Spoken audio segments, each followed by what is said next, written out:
What's up, guys? Welcome back to Gear Portraits episode 2. I have something very special for you guys, a camera I just picked up at the 100-year celebration in New York.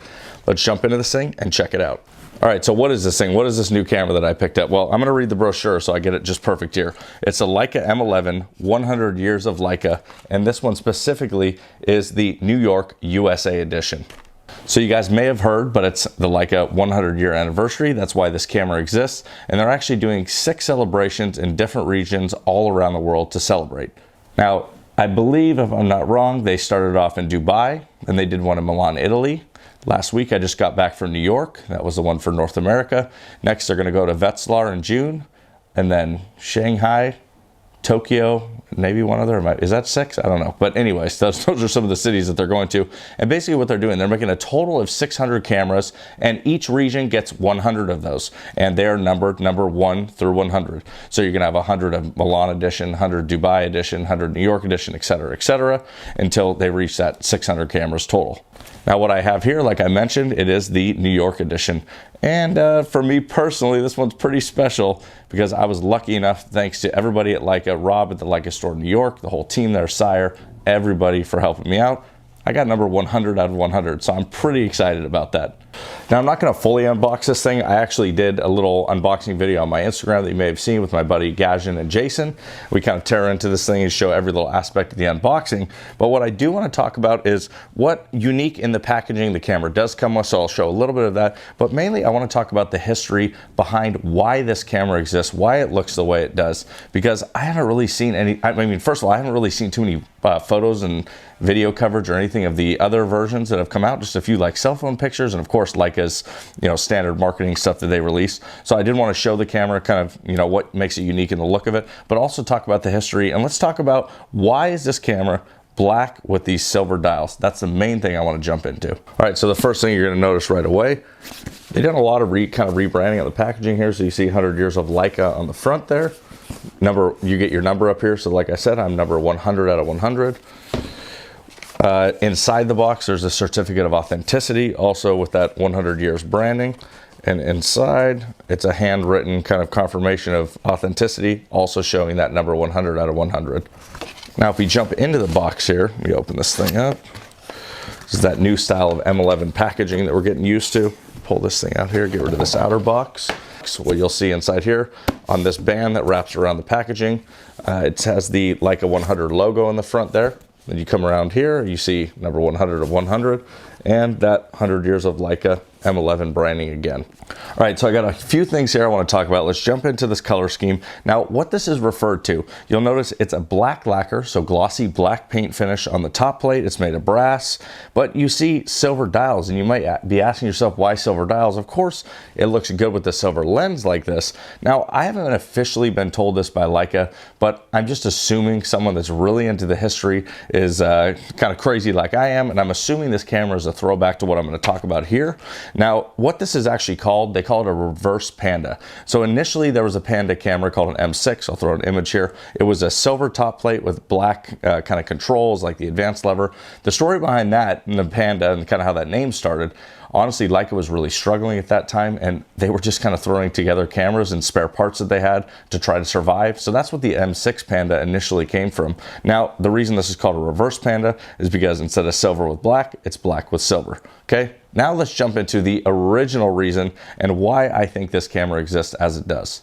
There's a special camera, something that is probably would be my whole, I tell people my holy grail is an original MP, but the holy grail of holy grails for me is called the M3D. All right, let's jump into the M3D. Why is it so special? Why is it my holy grail of holy grails? Well, what happened in 1955, about a year after the original M3 came out, 2 life photographers, Alfred, I'm going to mess up his last name, I'm not even going to try. The other one is David Douglas Duncan. He went to Leica, or both of them went to Leica, and they said, hey, we love the M3, but we want to make a few modifications that will make it a little more usable for professional photographers. Now, what were those changes? Well, First of all, the biggest thing, they wanted to be able to put the Leica MP on the bottom of the camera. Now, unfortunately, I don't own an original M3D, and we'll get into them actually making a remake of it, but what I do have here is an MP3. Now, I'll get into this camera more in another video, but I just wanted to show you guys a Leica on the bottom here. Now, what is a Leica? Well, it's a way of rapid advancing the film without using the lever up here. And the way it works is you pull across with this blade here, this lever. I'll do a close-up of it so you guys can see. And what it allows is it allows you to rapid fire up to 3 frames a second really quickly. So speed was kind of the name of the game here, what they really wanted. So anyways, M3 normally would not accept an MP Leica, so they made it and basically modified the M3 to fit that. That was change number 1 that they made to the M3D. Another thing with the M3D that I think is really cool that a lot of people don't realize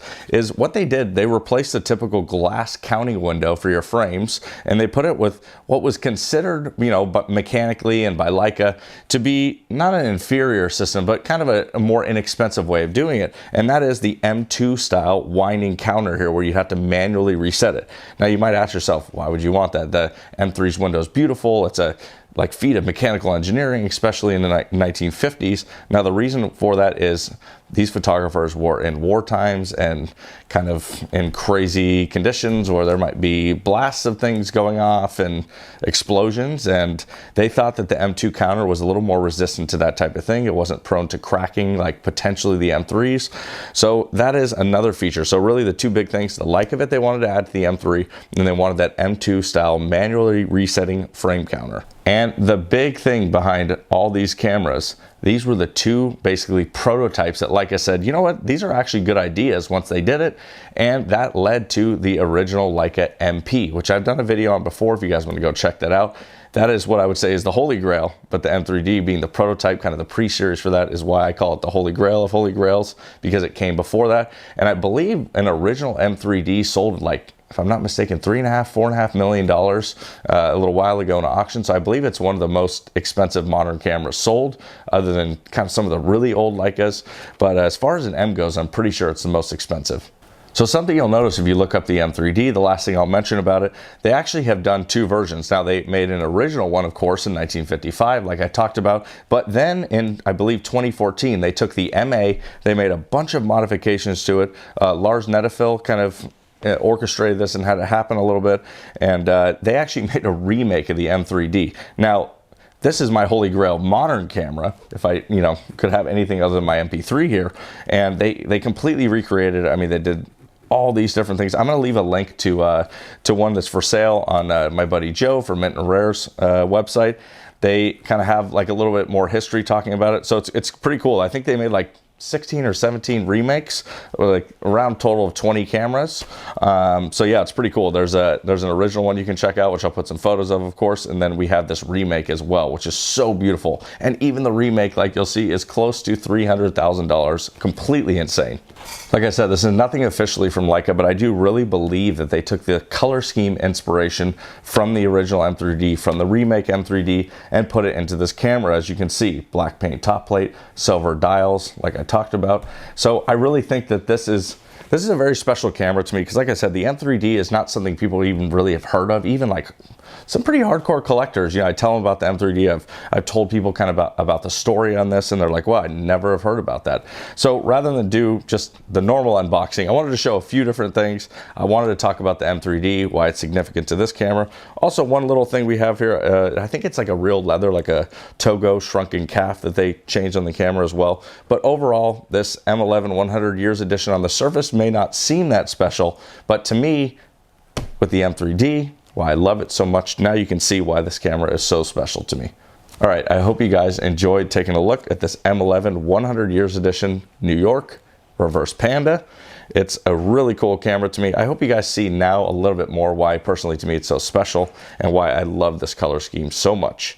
All right, I'll see you guys in the next one, and have a good day.